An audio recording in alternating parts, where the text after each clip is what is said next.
మనము ఆత్మజ్ఞానము సందర్శనము అందులోకి వెళ్ళాలని చిన్న ప్రయత్నం చేస్తున్నాము.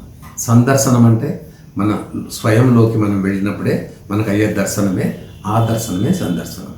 కానీ మనం ఏం చేస్తున్నాము, ఎక్కడెక్కడో తిరుగుతున్నాము కష్టపడి. దేవాలయాలు, ప్రయాణాలు, యాక్సిడెంట్లు ఇన్ని అవసరం లేదు అని ఆదిశంకరాచార్యులు చెప్తున్నాడు ఒక దాంట్లో. ఎలా? జటిలో ముండి లుంచిత కేశ కాషాయాంబర బహుకృత వేష పశ్చన్నపి నపశ్చతి మూడో ఉదర నిమిత్తం బహుకృత వేష. జటిలో ముండి అంటే కొన్ని వర్గాల వాళ్ళు జుట్లు పెంచుకుంటారు భక్తి రూపంలో.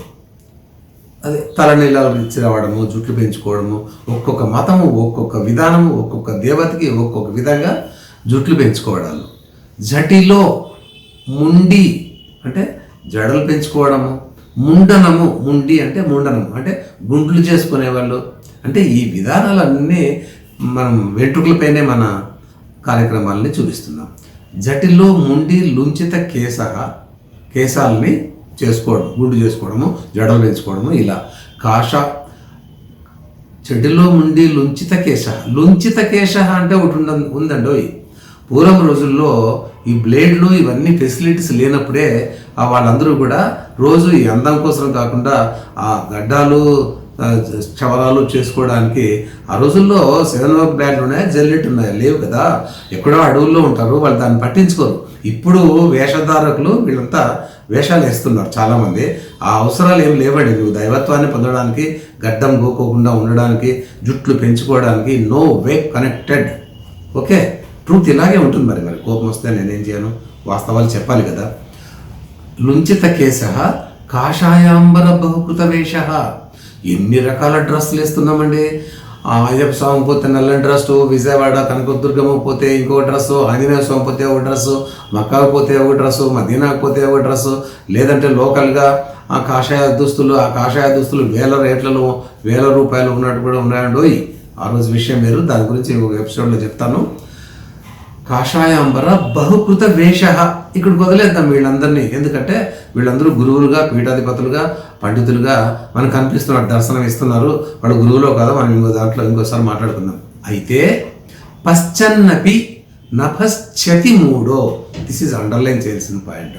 పశ్చన్నపి కనిపిస్తూనే ఉన్నాను నేను, కనిపిస్తూనే ఉంది దైవము నిరంతరము, ప్రతి మూమెంట్లోనూ తెలుస్తూనే ఉంది కదా దైవము. కానీ నపశ్చతి చూడలేని వాడు ఎవరు? మూఢుడని ఎవరు అనాలి?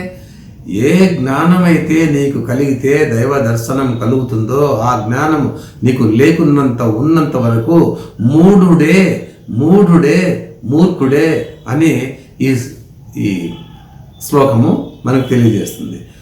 జటిలో ముండి లుంచిత కేశ కాషాయాంబర బహుకృత వేష పశ్చన్నపి నపశ్చతి మూడో ఉదర నిమిత్తం బహుకృత వేష. అందరూ కూడా చాలామంది ప్రత్యక్షంగానో పరోక్షంగానో వీళ్ళందరూ కూడా ఉదర నిమిత్తం అంటే పొట్టకూడి కోసమో ఏదో ఒకటి ప్లాన్ వేస్తున్నారు. ఆ పొట్టకూడు కూడా తరతరాలుగా మనకు ఆస్తులుగా పెరగాలని ఈ రకరకాల వాళ్ళు ఉంటారండి. దీనికి అవసరమా? మనకు అది ఏమీ అవసరం ఉండదండి. నిజంగా సన్యాసించిన వాడు ఎలా ఉంటాడో నేను ఇంకొక నెక్స్ట్ బిట్లో చెప్తాను, కంటిన్యూ చేస్తాను. నిజంగా కూడా అలా పొందిన వాళ్ళు వేరు. అలా పొందడానికి మనం ఏం చేయాలి? పూర్తిగా మనస వాచ కర్మణ భక్తిని కలిగి ఉండాలి. కానీ వేషాలు, డ్రెస్సులు,